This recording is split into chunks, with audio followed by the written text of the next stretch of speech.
출애굽 역사에 대해서 함께 살펴보려고 합니다. 역사는 이게 반복된다. 역사를 통해서, 인물을 통해서 못 배우는 인간은 배울 데가 없다, 그런 말이 있어요. 그래서 우리가 출애굽기 이스라엘 백성들이 홍해를 건너서 요단강을 건너서 그 가나안 땅에 들어가는 그 코스 40년의 출애굽 과정을 살펴보면 오늘 우리가 살아가는 이 세상의 모습과 흡사하다, 비슷하다, 그렇게 느끼게 됩니다. 그래서 오늘 출애굽의 그 이스라엘 백성들의 행군, 이스라엘 백성들의 과정을 몇 군데를 살펴보는데,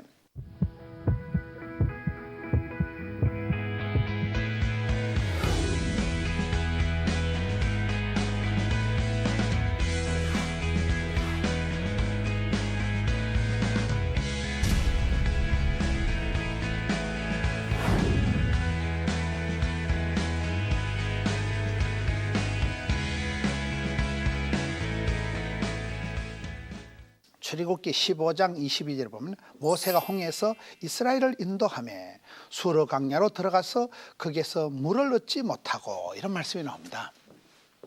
여러분, 이스라엘 백성들이 출애굽이라는 것은 첫째가 출애굽, 애굽을 벗어나는 거예요. 사람이 살아갈 때 자유가 중요하고 해방, 광복, 이 치유, 회복이 얼마나 중요한지 몰라요. 계속 만성 피로가 쌓이면 병이 걸리잖아요. 사람이 우리가 일제시대에 계속 일본 그것들한테 눌려가지고 살면 죽었어 안 죽었어요?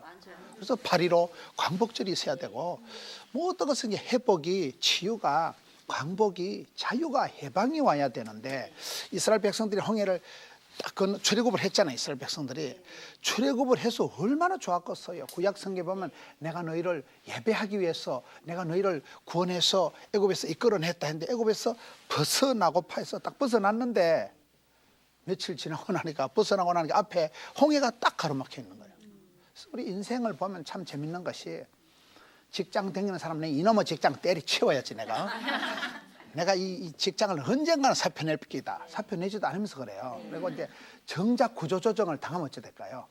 정작 제가 지난주에 어떤 장로님하고 식사를 하는데, 장로님이 이제 직장생활 하시다가 퇴직을 하셔가지고 집에 계시는데 갈 데가 없대.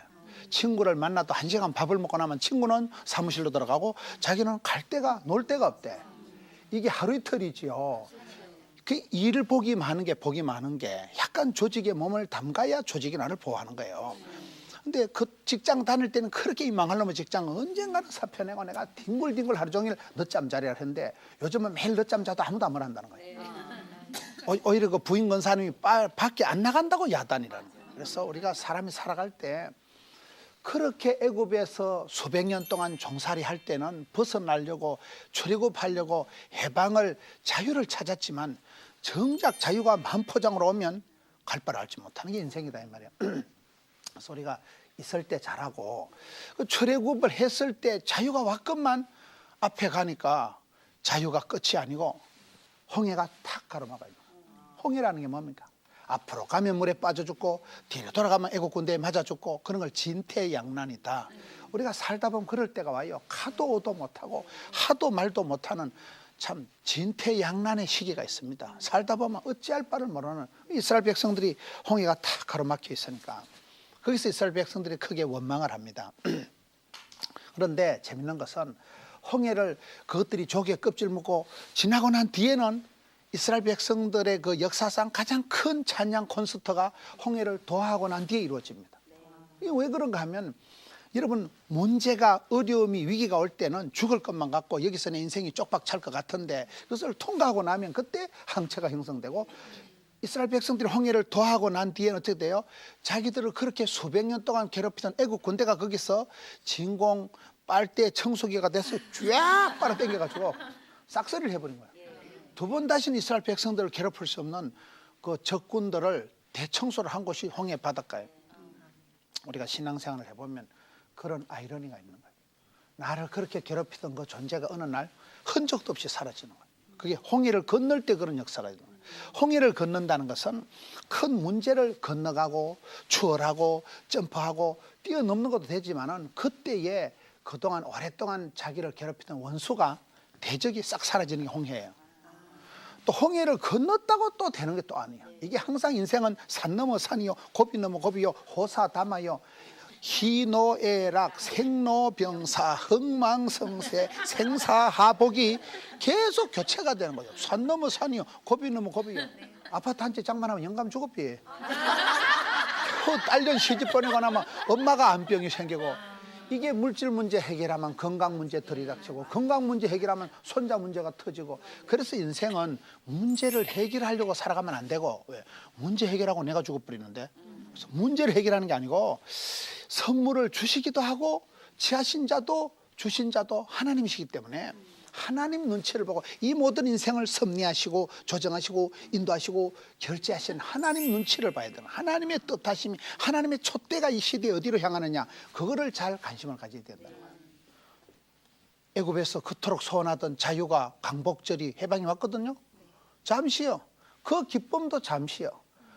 홍해가 탁 틀어막으니까 어따 죽었다. 어땜시 여기까지 거지고 와가지고 어때 무덤이 없어서 여기까지 거지고 와서 집단 매장을 시키려고 하느냐, 온갖 원망을 다 하다가 홍해를 건너고는 안 되는데 감쪽같이 또 알랑벌라리 이러면서 또 거기서는 또 막 북치고 장구치고 겁나게 큰 찬양 콘서트를 했다니까요. 그게 바로 오늘 이 말씀이에요. 바로 앞에 말씀이 큰 그 미리암과 이스라엘의 모든 지도자들이 함께 큰 찬양 집회, 하나님이 너무나 위대하시다, 대단하시다, 엄청나다, 겁나게 허벌나게 좋다, 그래 해놓고는 그 다음에 또 사흘길을 가니까 마라그네, 수로 광약길을 가는데 사흘길을 가니까 물을 얻지 못하는 거예요.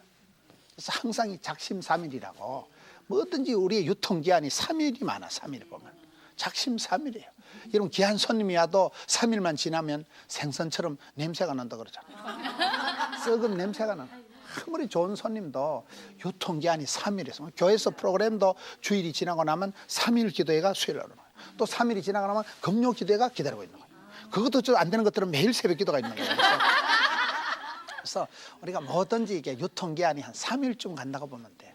그래서 아무리 연말연시에 송구 영신제 때 뜻을 정하고 꿈을 꾸고 해도 3일만 지나면 이게 한없이 헷갈리는, 일본 말로 아리까리하고, 독일 말로 애매모호하고, 아프리카 말로 긴가민가하고, 중국 말로 갸우뚱하고. 아니 사흘길을 가고 나니까 막 그렇게 찬양하고 좋아했던 것도 잠시 유통기한이 끝나고 마라를 맞이하니까, 마라는 게 물이 쓰다 이 말이에요. 물도 못 마시고, 사람이 밥은 안 먹어도 견디는데요, 물을 못 마시면 죽어요. 물이 가장 중요해요. 물이 생명수예요. 물이 생명수. 그래서 물이 없어지면 물이 똑 떨어지니까 또 죽겠다고 불평을 하는 거예요. 그래서 우리가 출애굽 과정을 보면 계속해서 감사했다가 불평했다가 삐겠다가 깝쳤다가, 이게 이스라엘 백성들이 그 희노애락이 우한질고가 계속 큰 축복이 오고 큰 시험이 오고, 큰 시험이 오고 큰 위로가 오고, 큰 축복을 받고 큰 어려움이 오고, 이게 항상 인생은 일머리가 썰머리가 오르막이 내리막이 이게 교차가 되기 때문에 정신을 잘 차려야 됩니다. 고난 당할 때 너무 찔찔 짜지 말고, 그때도 기도하고, 즐거울 때도 너무도 해벌하지 말고 하나님을 찬송하고. 여러분, 여기에 마라를 맞이했을 때 이스라엘 백성들의 반응이 중요해요. 저는 항상 생각할 때 신앙생활이고 모든 것은 반응이에요. 반응. 사랑도 반응이고. 여러분, 우리가 사람을 이렇게 좋아하면, 어떤 사람을 만나면 가슴이 설레임이 있다. 설레임이. 가슴이 설레이고 이렇게 약간 기대가 되고 가슴이 두근거려요. 그때가 좋은데. 근데 어떤 인간을 봐도 아무 생각도 안 나고 아무 감동이 없으면 맛이 갔다고 봐야 되는 거예요. 이미 늙었다고. 그래서 우리 가슴이 아직 사랑이 있을 때는 그 설레임이, 울림이, 떨림이 있어야 돼요. 저는 신앙생활도 반응인데, 오늘 이스라엘 백성들이 홍해길 통과해서 광야길 그 도정에서 사건을 만날 때 4가지 반응이 있어요. 첫째 반응은 미동을 안 해. 그리고 아무 일도 없었다. 꼼짝을 안 해. 그게 제일 심각한 거예요. 여러분, 사랑의 반대말은 뭐라 그래요? 미움이 아니고 무관심이에요. 무관심. 잊혀진 여자는 아무런 반응이 없어요.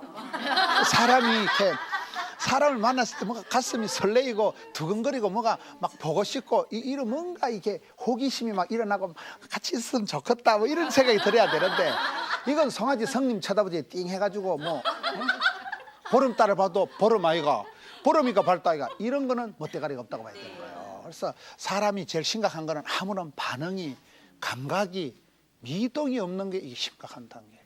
병도 진짜 무서운 병은 못 느껴보니 본인이 화상을 입어도 모르고 본인이 상처가 있어도 이게 신경 조직이 죽어버려가지고 신경이 마모가 돼가지고 감각을 못하는 게 심각한 거라니까요. 그래서 우리가 신앙생활 할 때도 반응이 나와야 되는데 피드백이 있어야 되는데 뭔가 하나님 내게 말씀을 하시고 시험을 주고 도전을 줄 때는 하나님이 나한테 원하시는 게 있는데 꼼짝을 안 하고 미동도 없고 그런 상태가 제일 불행한 상태다. 두 번째 단계는 뭐냐? 불평을 해, 불평을. 원망, 불평, 짜증내는 게 가장 쉬운 방법이에요. 그게 이게 성경에 보면 지금 출애굽기 15장을 보고 있는데요. 24절에 백성이 모세에게 원망하여 이르되 우리가 무엇을 마실까 하며 이런 가장 쉬운 방법이 원망하고 불평하고 왕짜증을 내는 거예요. 그거는 누구나 할 수 있는 거예요. 원망하고 불평하고 핑계대는 건 누구나 쉽게 할 수 있는 거고 그 다음 단계가 무슨 단계인지 아세요? 그 다음 단계가 25절에 모세가 여호와께 부르짖었더니 하나님께 기도하는 단계예요. 이게 또 쉬운 거 아니에요 보면. 기도가 능력이고 기도가 전쟁이고 기도가 사역이고 기도가 모든 것을 바꾼다고. 지금 사람이 어떤 일을 부닥쳤을 때 네 가지 반응이 나타난다. 첫째 반응은 미동을 안 한다. 관계 나싱이다.